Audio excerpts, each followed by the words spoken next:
Rome, a city of faith, power, and deadly secrets. In the early 10th century, the papacy was less a sacred spiritual office and more a throne of intrigue, manipulation, and lust. At the heart of this chaos was a man whose ambition was fueled not only by devotion, but by desire.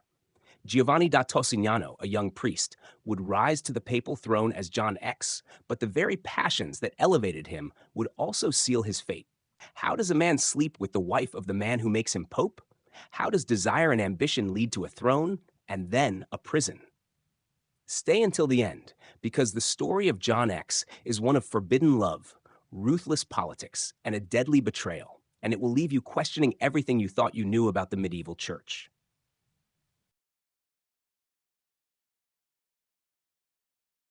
To understand John X, it's necessary to understand the world he entered. Early 10th century Rome was not a city governed by spiritual morality, but by the ambitions of powerful families.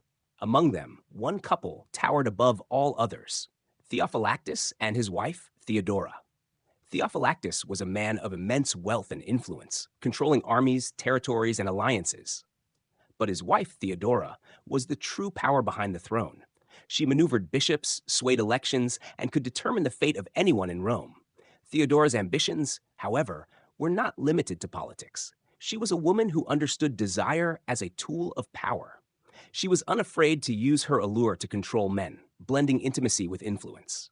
It was in this environment that Giovanni da Tossignano, a young and ambitious priest, caught her eye. The man she would elevate, the man who would become pope, was not just clever or pious. He was willing to play the game of desire and ambition, intertwining his fate with hers. This was not merely a political maneuver. It was a dangerous, intoxicating arrangement, and it would set in motion a series of events that would reshape the papacy and claim lives along the way.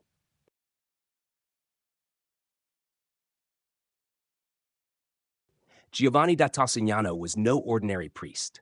He was intelligent, charismatic, and ambitious, a combination that made him both dangerous and desirable. His affair with Theodora was scandalous but strategic, intertwining romance and ambition. Whether Theophylactus, Theodora's husband, knew about their nightly rendezvous is unclear, but if he did, it apparently did not trouble him. Perhaps he saw it as a way to maintain loyalty from the man who would rise within his influence, or perhaps he simply ignored the personal betrayals that accompanied political gain. Through Theodora's influence, Giovanni was appointed Archbishop of Bologna in 905. A meteoric rise for a young priest, it was the first step in a career that would soon reach unimaginable heights. 9 years later, in 914, Theophylactus would play a decisive role in elevating Giovanni to the papacy. The man who had slept with his wife became Pope John X. This was the height of audacity, yet it reveals much about the nature of power in Rome at the time. Morality was often secondary to influence. Alliances were temporary, and ambition was absolute. John X had climbed the ladder not only through skill and cunning, but through the dangerous intersection of desire and strategy. Theodora's death 2 years later, however, would leave him exposed. The woman who had shielded him with influence and seduction was gone, and the political landscape of Rome would shift in ways he could not anticipate.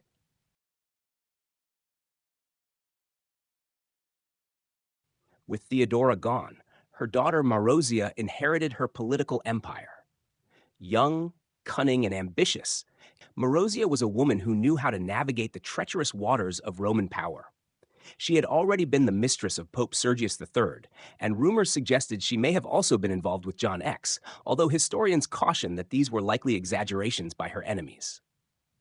What is clear is that Marozia wielded immense influence. She controlled networks, swayed elections, and determined the rise and fall of the papacy itself. John X, who had once been untouchable thanks to Theodora, suddenly found himself navigating a world where the rules had changed, and the power that had lifted him could now destroy him. This is where the story turns from ambition to danger. Marozia's intelligence and ruthlessness were unmatched, and her marriage to Guy of Tuscany would form an alliance that would challenge even the Pope himself. John X's enemies were no longer abstract. They were real, formidable, and ready to strike. If this story of power, betrayal, and forbidden love fascinates you, hit subscribe and turn on the notification bell. History is full of secrets like this, and there's more waiting in the shadows of Rome's past.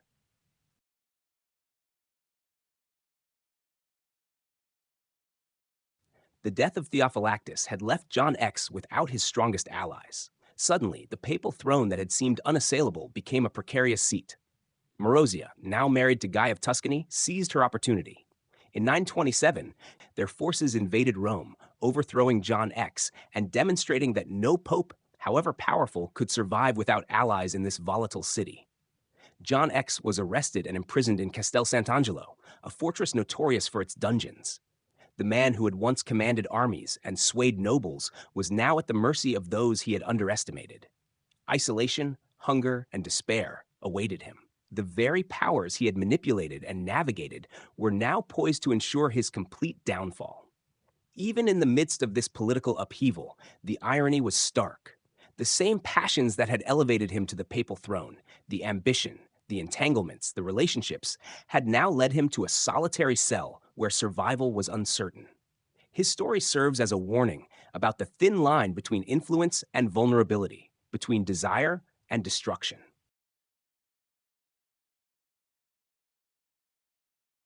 John X's final year was spent in Castel Sant'Angelo. Conditions were brutal, damp, dark, and infested with disease. Prisoners suffered from malnutrition, neglect, and exposure to the elements. While some accounts suggest that he died from these conditions, the prevailing belief is that Marozia and Guy of Tuscany orchestrated his death. The Pope, who had once wielded immense power, was reduced to a man trapped by the very ambitions that had once served him. His death was not just a physical end. It was the collapse of a man who had lived at the intersection of lust, politics, and faith.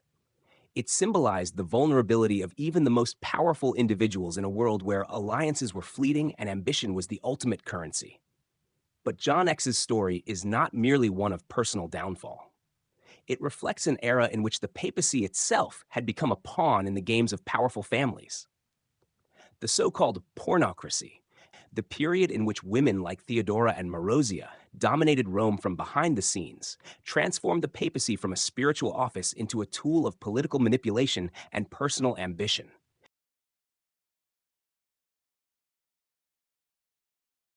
John X's death did not end the influence of Theodora's line. Marozia continued to control successive popes, ensuring that her family remained at the center of Rome's power.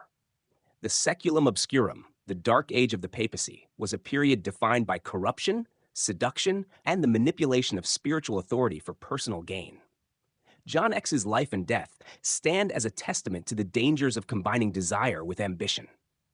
He rose to the papacy through cunning and allure, only to be brought down by the very forces he had underestimated. Power in Rome was not about righteousness or piety. It was about strategy, survival, and knowing who to trust. His story also serves as a reminder that history is rarely simple. The events that elevated John X were filled with scandal, but they were also a product of the complex, dangerous world in which he lived. Every alliance, every decision, every relationship carried consequences that could either secure a throne or end a life.